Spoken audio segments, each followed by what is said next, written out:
चलिए सीधा रुख करेंगे राजधानी भोपाल का, जहां पर कार्यक्रम का आयोजन किया है। मुख्यमंत्री संबोधित कर रहे हैं। राम की, गोपाल कृष्ण भगवान की। आज के इस कार्यक्रम में ये सौभाग्य की बात है, समान रूप से आज से 10-12 दिन बाद 14 तारीख के दिन बलराम जयंती है और कितना सुखद संयोग है। 15 अगस्त को स्वतंत्रता दिवस मनेगा और 16 अगस्त को जन्माष्टमी मनेगी। ये आज के इस अवसर पर मैं प्रारंभिक रूप से अपनी बात इसी के आसपास रखना चाहूँगा।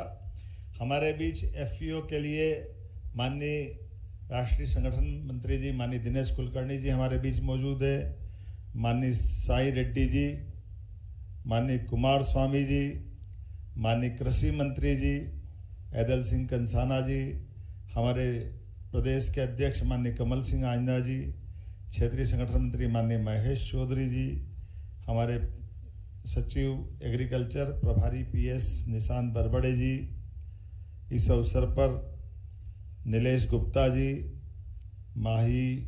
मालियम फेडरेशन के डायरेक्टर हैं। इस अवसर पर आप सब, जैसा कि आप सबको जानकारी है, हमारी अपनी सरकार के गठन के साथ ही अपने प्रदेश की विशेषताओं को लेकर के हमने समान रूप से कई सारे सेक्टर में एक साथ काम प्रारंभ किया और उस काम को करते करते जो अपनी प्राकृतिक रूप से परमात्मा ने हमारे प्रदेश के ऊपर जो कृपा की है उसकी विशेषताओं को भी समझने का प्रयास किया। नदियों का मायका है मध्य प्रदेश, 247 से ज़्यादा नदियाँ अपने इस राज्य के अंदर है। बड़ी बड़ी नदियाँ जो उत्तर भारत से लगा करके अपनी अपनी यात्रा गंगा यमुना जो हिमालय से निकलती है, वैसे तो उनकी ग्लेशियर से बर्फ के पहाड़ से उनकी जल राशि आती है, लेकिन सच में उनकी धारा को पुष्ट अगर कोई करती है तो हमारी वन आच्छादित मध्य प्रदेश की नदियाँ हैं जो उस धारा में धारा मिला करके एक अलग प्रकार से दुनिया भर में हमारी गंगा जी का महत्व, जमुना जी के माध्यम से जमुना जी चंबल, चंबल के पहले पूरा मालवा, और इसी प्रकार से सोन नदी बाद में छत्तीसगढ़ से होते हुए बिहार के बाद से गंगा जी की धारा गंगा से महासागर बना करके अपने एक तरह से उनकी यात्रा पूरी कराती है। नर्मदा जी, ये सभी क्षेत्रों में तो माननीय दिनेश जी भाई साहब हम बताना चाह रहे हैं कि नदियों के आधार पर हमारे मध्य प्रदेश के अंदर केवल एक अभी नर्मदा जी का जल राशि का उपयोग हमने 2024 तक के एमओयू के आधार पर करने का सिलसिला देखा। ये बात सही कि दोबारा एमओयू होने का मौका आ रहा है, लेकिन ये हमारा पूरा मालवा निमाड़ आज एक नए प्रकार के दौर से गुजर गया है। कहाँ हमारा सिंचाई का रकबा 2002-03 तक केवल 7 लाख हेक्टेयर था। 1956 में मध्य प्रदेश बना, 1947 में ये मालवा और सब मिला करके मध्य भारत जोड़ लो या सीपी एंड बरार मिला लो तो केवल 7 लाख हेक्टेयर, और एक हमारी सरकार ने आज 1.5 साल के अंदर 7 लाख हेक्टेयर अपना रकबा जोड़ दिया, केवल 1.5 साल के अंदर, जो उनको 55 साल लग गए थे। और उसके बराबरी 2 बड़े नदी जोड़ो अभियान और प्रारंभ कर रहे हैं। केन बेतवा नदी जोड़ो अभियान, जिसके माध्यम से बुंदेलखंड के हमारे उत्तर प्रदेश के दोनों के मिला के 26 जिले एक नए दौर में पहुंचेंगे। एक और राजस्थान के साथ हमारा पार्वती काली सिंध चंबल योजना से बड़े पैमाने पर नई प्रकार से सिंचाई का रकबा बढ़ाते जा रहे हैं। तो ये हमारी सिंचाई का रकबा बढ़ाते हुए खेती का दायरा बढ़ाने का काम भी चल रहा है। लेकिन ये भी बात सही कि हमारी फसल के उत्पादकता में राज्य की कृषि विकास दर तो बहुत ज़बरदस्त है, लेकिन फूड प्रोसेसिंग बहुत बड़ी चुनौती। हमारे प्रोडक्ट का 5% भी हम अपनी फूड प्रोसेसिंग पे नहीं कर पा रहे हैं, ये बड़ी चुनौती। और उससे बड़ी एक और चुनौती, उससे भी रास्ता निकालने पड़ेगा। ये जो हमारी यहाँ की जो पहचान है अपने प्रदेश की, वो प्राकृतिक खेती की, जैविक खेती की, ये स्वाभाविक रूप से हमारी बहुत अच्छी खेती की, लेकिन वर्तमान में उत्पादकता की दौड़ में ये चुनौती मिल रही कि हमको ये जो फसल के अंदर केमिकल का, रासायनिक खाद का या अलग प्रकार की जितनी भी दवाइयों का ये जो चुनौती आ रही है, इस चुनौती ने हमको थोड़ा चिंतित किया है। ये अच्छी बात है कि आज नए नए प्रकार के बीज उत्पादन आ रहे हैं, किसान संघ की भी मदद मिलेगी और ये कई प्रकार की जो स्वाभाविक रूप से खेती हमारी होती थी उससे भी इतर आकर के थोड़ा सा चुनौती आ रही है। जैसे जो चावल का हमारा रकबा है ही नहीं, वहाँ चावल बढ़ रहा है, चावल से बुराई नहीं है, लेकिन ये चुनौती है, चावल हमारा पानी भी खा रहा है, हमारी बिजली भी खा रहा है, और भूगर्भ जल भंडारण को कब तक जिंदा रखेगा, ये अपने आप में एक चुनौती है। इसी प्रकार से कपास का हमारा रकबा कम हो रहा है, तो कपास का रकबा स्वाभाविक रूप से हमारे यहाँ हजारों साल से पूरा निमाड़ और मालवा का हमारा बेल्ट कपास की बड़ी क्रॉप रखता था, लेकिन आज ये चुनौती है कि कपास के आधार पर तो जिसकी पहचान थी वो कपास का उत्पादकता या कई प्रकार की चुनौती के कारण से, लेकिन अभी जब मैंने सरकार बनाने के बाद इसका देश और दुनिया के अंदर इस माहौल को देखा तो सच में हमारे यहाँ कपास की जो जैविक कपास एक तरह से हमारा माना जाता है, आज दुनिया में कपड़े बनाने के लिए, धागा बनाने के लिए चीन के कपास को पसंद नहीं कर रहे हैं, लेकिन चीन हमारा कपास खरीद के वो अपने नाम से बेच रहा है। वियतनाम में भी ऐसा हो रहा है। तो ये एफपीओ के माध्यम से हम वो सब भी करना चाहते हैं कि हमारे इन उत्पादन को हम बढ़ावा दिलाएं, और अब हमने सरकार के आधार पे भी फूड इंडस्ट्रियों के लिए 3-4 तरह से काम करा। मुझे नहीं मालूम बाकी राज्यों में कर रहे हैं कि नहीं कर रहे हैं। एक तरफ हम किसानों की खेती की आय कैसे बढ़ा सकते हैं, इसलिए उसमें एक एक करके न केवल सिंचाई का रकबा बढ़ा रहे हैं, बल्कि अभी 32 लाख 2 लाख टेम्परेरी कनेक्शन के, 30 लाख परमानेंट कनेक्शन के किसान हमारे यहाँ है। अभी 5 हार्स पावर पे 53,000 रुपया प्रति 5 हार्स पावर के पंप पे हम सब्सिडी दे रहे हैं। आने वाले समय में ये और बढ़ती जाएगी। तो हम ये चाह रहे हैं कि सोलर पंप के माध्यम से हमारा ये सब्सिडी वाला संकट खत्म हो जाए और किसान अपनी बिजली खुद उत्पन्न कर ले, और अगर वो अपने घर में भी रखता हो तो घर में भी रखे।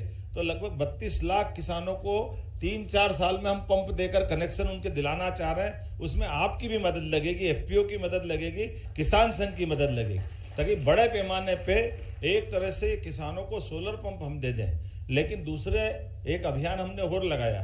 वैसे तो हम सभी क्षेत्र में समान रूप से किसानों के लिए फूड इंडस्ट्रियां बढ़ा रहे हैं। अभी 3 दिन पहले ही मैंने यहाँ एक भूमि पूजन किया आष्टा के अंदर। अब आष्टा के अंदर विशाल अग्रवाल जी की बड़ी इंडस्ट्री है, वान्या ग्रुप करके, और उनने कहा कि मैं 10,000 से ज़्यादा किसानों की फसल खरीदूंगा, सब्जी, फल, फूल, सभी प्रकार की फसल। ऐसी अभी आगर में एक बहुत अच्छी चिप्स बनाने की अमेरिकन आलू का वो तरीका है, मैं कंपनी का नाम बताऊंगा बाद में, लेकिन बहुत बड़ा एक तरह से वो एक प्लांट डल रहा है। तो ये हमारे मालवा के अंदर वो आलू उत्पादन के लिए आलू का बीज भी वही देंगे, खरीदेंगे भी वही, और उसी से वो अपनी चिप्स बनाएंगे। अब ये बात तो सही है कि वो बाहर वाली बड़ी कंपनियां जो हमको मदद करेगी, लेकिन लोकल लेवल पे भी लोगों को मदद कराने के लिए हम तो एफपीओ को भी आपके माध्यम से आज तो अपना ये कार्यक्रम एक तरह से परिचयात्मक कार्यक्रम मान ले, लेकिन एफपीओ को देखकर मुझे भी लगता है कि मैंने कई बार पूछा कृषि विभाग से, ये एफपीओ बने इनका फायदा क्या है, इनका क्या उपयोग, ये कर क्या रहे हैं। तो अभी ये हमारे सामने चुनौती है कि वास्तव में आज इनकी सकारात्मक भूमिका नहीं है। लेकिन जब हम औद्योगिकरण की तरफ बढ़ रहे हैं तो औद्योगिकरण में लॉजिस्टिक में भी बड़ी बड़ी वेयर हाउसिंग के लिए हम कंपनियों को बुला रहे हैं, तो हमारे इन लोगों को भी जोड़ सकते हैं। और ये केवल फसल का भंडारण नहीं करे, ये प्रोसेसिंग में भी काम करे, और प्रोसेसिंग में भी हमारी सरकार के द्वारा जो एक बड़े पैमाने पे दूसरा काम कर रहे हैं कि जो रोजगार आधारित उद्योग है, उस रोजगार आधारित उद्योग पे हम बिजली में, पानी में, जमीन में, ट्रांसपोर्टेशन में ये तो मदद करेंगे ही, ब्याज में अगर अनुदान दे रहे हैं, लेकिन उससे बढ़कर रोजगार आधारित उद्योग लगा रहे हैं। तो प्रति महिला अगर बहन हमारी वहाँ काम कर रही उस कारखाने में, फूड इंडस्ट्री में, तो उसको 6,000 रुपये मैंने 5 साल 10 साल तक सरकार की ओर से लेबर, आपकी कारखाना आप चलाओगे, पैसा सरकार देगी, ये हमारा अपना।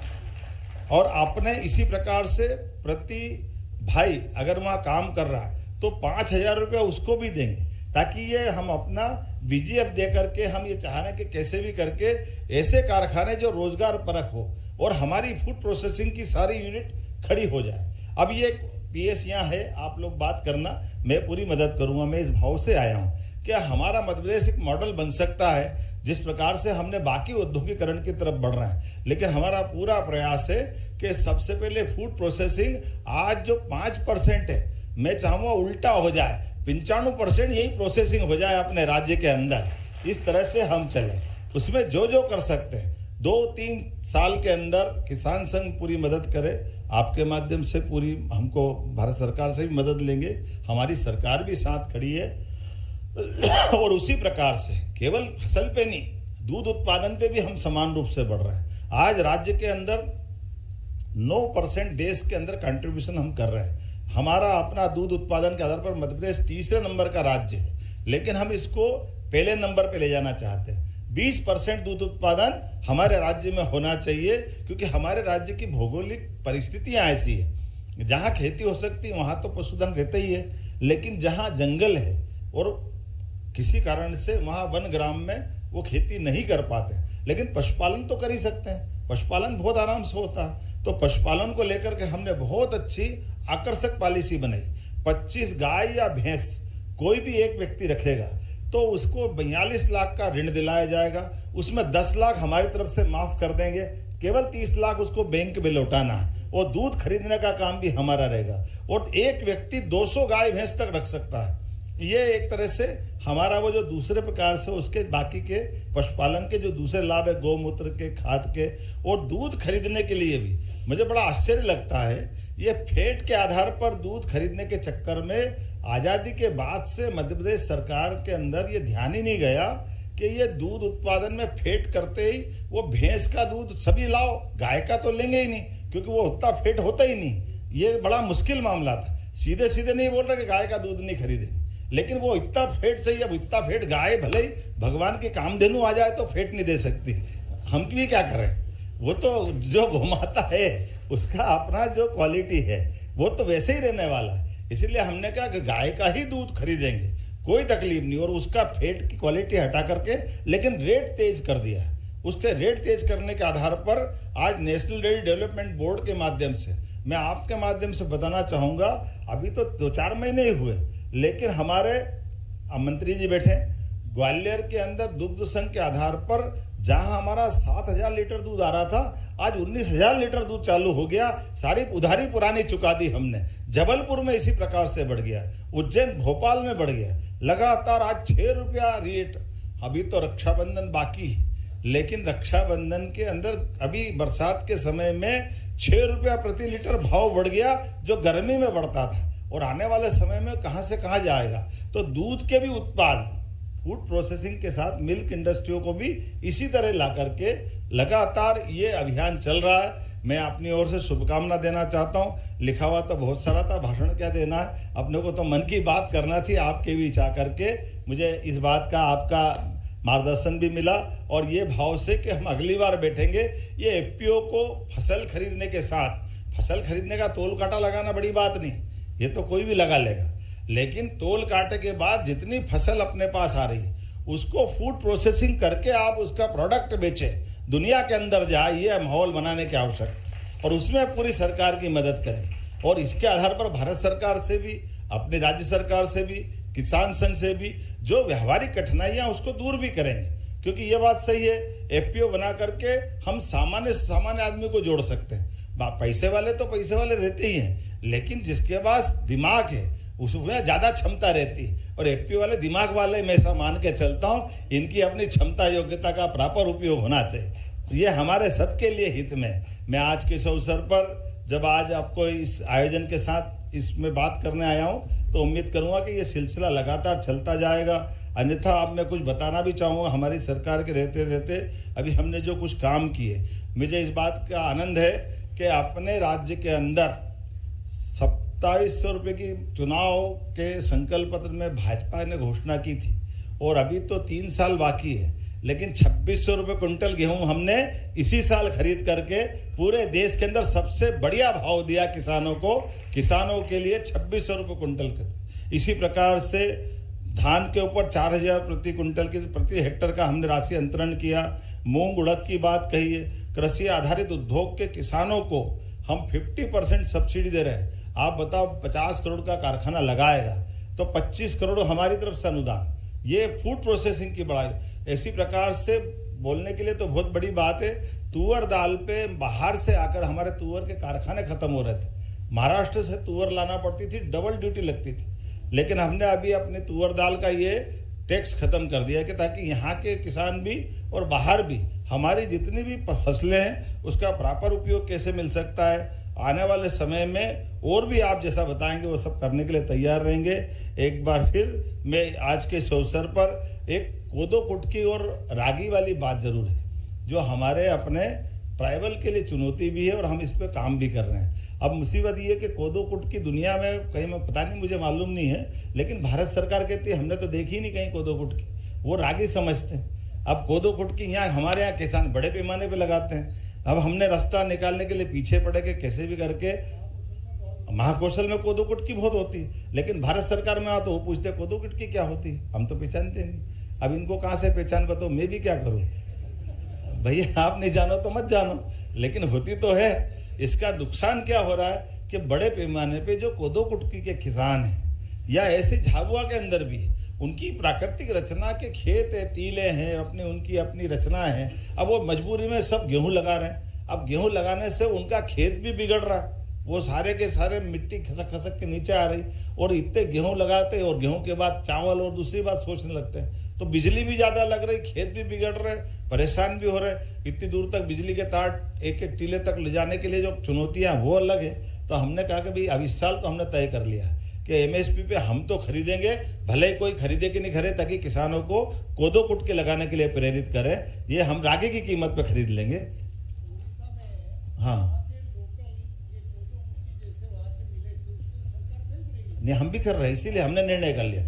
तो हमने कहा कि भाई वो इस मामले में हम सरकार के पीछे पड़े, तो उन्होंने आखिरी में कहा कि एक काम करो, हम तो रागी के नाम पे खरीदेंगे, लेकिन खपा आपके यहाँ लेना था, उनके खपा लेंगे, लेकिन खरीदना तो पड़ेगी, हम तो खरीदेंगे हमारे किसानों के। तो आपके एफपीओ के माध्यम से फूड प्रोसेसिंग की इसकी यूनिट खरीद, क्योंकि जब मैं अभी स्पेन और जब दुबई की यात्रा पे गया था तो वहाँ के हमारे अपने भारतीय उद्यमी मिले जो बड़े पैमाने मिलेट्स के बिस्किट और ये बाजार बना रहे हैं, और वो कोदो कुटकी खरीद रहे हैं। तो मैंने कहा ये जब अपने विदेश के अंदर ले रहे हैं, लेकिन भारत सरकार के माध्यम से नहीं है, तो आपके माध्यम से चाहूँगा कि किसान संघ ज्ञापन दे करके स्पेसिफिक हम दूसरे नाम से क्यों खरीदे, उसमें लिखे ना कि कोदो कुटकी होती है, जितनी फसल होती है कम से कम सरकारी रिकॉर्ड में तो आ ही जाए कि भाई ये किसान हजारों साल से करते हैं, उसको क्यों समझाना पड़े किसी को। तो मैं आज के इस अवसर पर पुनः, आज आपने मुझे बोलने का मौका दिया, सरकार के माध्यम से इन सारे क्षेत्रों में हम लगातार चलते रहेंगे। एक बार फिर मेरी अपनी ओर से आपको बधाई। इस किसान संघ के बैनर से साथ साथ जो जो संस्थाएं जुड़ी उन सबको भी बधाई, बहुत बहुत धन्यवाद।